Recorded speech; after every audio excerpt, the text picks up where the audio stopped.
A father walked into a Target store in Minneapolis, holding a stack of coupons: maternity clothing, nursery furniture, crib mattresses. They had been mailed to his teenage daughter. He was furious. He demanded to speak to the manager. He wanted to know why a major American retailer was sending pregnancy advertising to a high school student. The manager apologized. He apologized again on the phone a few days later. By the second phone call, the father was the one apologizing, because as it turned out, Target had figured out his daughter was pregnant before he did. That story is from 2012. The system that found her then was primitive compared to the systems quietly profiling you today. And the most uncomfortable part of this whole story isn't the algorithm. It's how casually they figured out it was already creepy and decided to keep doing it anyway.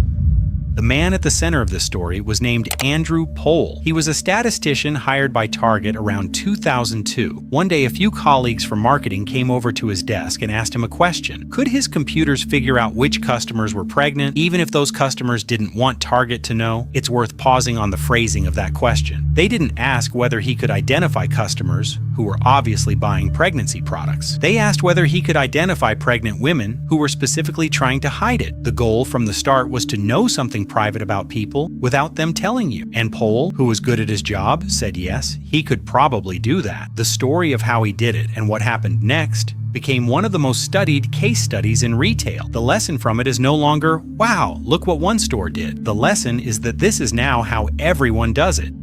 Here's how the system works. Every Target shopper, online or in-store with a credit card, gets assigned a guest ID number. It's an internal identifier connected to your name, your email, your phone, your purchase history, and it follows you for as long as you keep shopping there. Pohl's team started with one specific group of those IDS, women who had voluntarily signed up for Target's baby registry. Because the registry told Target the due date, the team could look backwards from a known pregnancy and ask the question that would change retail. What were these women buying in the months before they registered? What were they buying before anyone knew? The answers turned out to be surprisingly mundane. Unscented lotion in larger than usual quantities, often around the start of the second trimester. Supplements like calcium, magnesium, and zinc, specific kinds of hand sanitizer, washcloths in unusual numbers, scent-free soap, a particular type of cotton ball. None of these products are pregnancy products. None of them would make you suspect anything about a stranger pushing a cart, but put 25 of them together in the right pattern in the right time window, and Pohl's model could assign each shopper a pregnancy prediction score, accurate enough to estimate her due date within a small range. The model didn't need her to tell anyone. It read the basket. Now, the technology has moved on, but the principle hasn't. Today, when you shop online, at Amazon, at Walmart, at any major retailer, every click is logged. Every product you hovered on without buying, every item left in your cart, every search term, every page you scrolled to the bottom of and left. Multiplied across millions of customers, the modern version of Pohl's model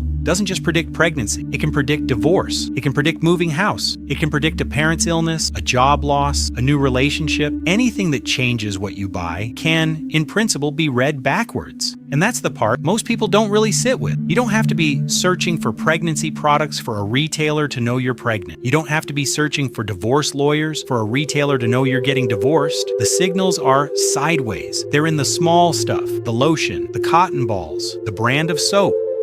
So back to 2012. Once the model was working, Target started mailing pregnancy-themed coupon books to customers with high pregnancy scores, according to the New York Times reporting by Charles Duhigg, the original article that broke this story open. That's how the Minneapolis father ended up in the store yelling at a manager. His daughter's score had been high enough to trigger the mailer. The manager had no idea. The marketing department had simply executed what the algorithm said. Now, here's where I need to be honest with you, because the educated version of this audience deserves it. The teen pregnancy anecdote itself was reported by Duhigg, who got it from inside Target, but it has never been independently verified. We don't know the girl's name. We don't know the father's name. We don't know if the story is exactly as told. That part of this story has always been impossible to confirm. But here is what is confirmed, with public, sourced certainty. Andrew Pohl, the statistician, presented this work at a conference in 2010 called Predictive Analytics World. The presentation was real. The model was real. The pregnancy prediction scores were real. Target acknowledged the system existed in conversations with Duhigg before the article ran. And after the article ran, Target's response wasn't to say the system didn't exist. Their response was much more interesting than that. According to Duhigg's reporting, Target executives realized that mailing pregnancy-only coupon books was too obviously creepy. People were going to notice, so they made an adjustment. They started hiding the pregnancy-targeted coupons inside larger mailers full of products the customer would have no interest in. A coupon for diapers, next to a coupon for lawnmowers, a coupon for baby formula, next to one for wine glasses. Because if the mailer looked random, the customer wouldn't realize Target had figured them out. The targeting kept working. It just got better at hiding itself. Read that one more time. They didn't stop, they didn't roll back, they camouflaged it, which means somebody at some meeting decided that the right response to "this is creepy" was not "let's not do it," but "let's not let them see us doing it." And as soon as you understand that decision, you understand something important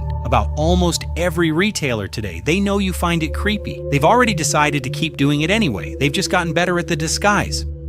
The thing nobody really told you in 2012 was that Target wasn't ahead of the curve. Target was behind it. They were one of the early retailers to publicly admit to predictive scoring. They were not the only ones doing it. Amazon, Walmart, Kroger, every major chain in America with a loyalty card or an online account was working on some version of this. The difference is that those other companies didn't have a New York Times reporter sit down with their statistician. They learned a different lesson from Target's mistake. The lesson wasn't stop predicting things about customers. The lesson was never let an outsider see how good you've gotten. And in the decades since, the gap between what these companies can predict and what they're willing to reveal has grown enormously. You don't see pregnancy coupons in the mail anymore. You see something quieter and infinitely more sophisticated. You see Amazon's homepage gently shift its recommendations a few weeks before your wedding. You see Instagram start showing you baby strollers without ever using the word baby. You see Walmart's grocery suggestions silently adjust to a household that's about to get one person bigger. None of it looks like a prediction. All of it is. Poll's model in 2012 looked at 25 product categories. The modern systems looking at you right now have access to thousands of signals: your purchase history, your search history, the apps on your phone, your location, the time of day you shop, the speed at which you scroll. The Target story scared the industry briefly. Then the industry doubled down, quietly, where nobody could find a manager to yell at. So what do you actually do about a system designed to read you sideways? 3 honest moves. First, separate accounts wherever you can. The reason Poll's model worked was that one guest ID followed each shopper across years of purchases. The more accounts you keep tied to one identity, the easier the inference. Consider using guest checkout instead of logging in. The retailer still gets the transaction. They don't get to attach it to your years of history. Second, periodically clear your purchase history and recommendations on the platforms that let you. Amazon, for instance, lets you delete individual items from your browsing history, and you can turn off browsing history-based recommendations entirely in your account settings. It won't undo what they've already learned, but it stops feeding the model new data going forward. Third, and this one is harder, but it matters, be deliberate about loyalty cards. Every store loyalty card you sign up for is, mechanically, exactly what Target had on Poll's spreadsheet: a name attached to a long-running purchase history, perfectly readable by a prediction model. The discount the card gives you is real, but you're paying for it, just not at the register. Here's what I keep coming back to. Andrew Poll gave a presentation in 2010 about a system that quietly figured out which women were pregnant. The story broke in 2012, and for a brief moment, the country was uncomfortable with what retailers had become. Then we forgot about it. The system didn't go away. It just stopped sending the coupons in envelopes you could yell at a manager about. Tell me down in the comments. And here's the question that sits underneath all of it. If a company can know that you're pregnant before you've told your family, if a company can know you're getting divorced before you've told your spouse, if a company can know you're sick before you've called the doctor, they're not just selling to you. They're watching the most private parts of your life unfold from the outside and finding the moment when they can sell it back to you. So I'll leave you with this. Of all the things you've bought in the last year, what do you think your favorite store has figured out about you that you haven't told anyone? Tell me down in the comments.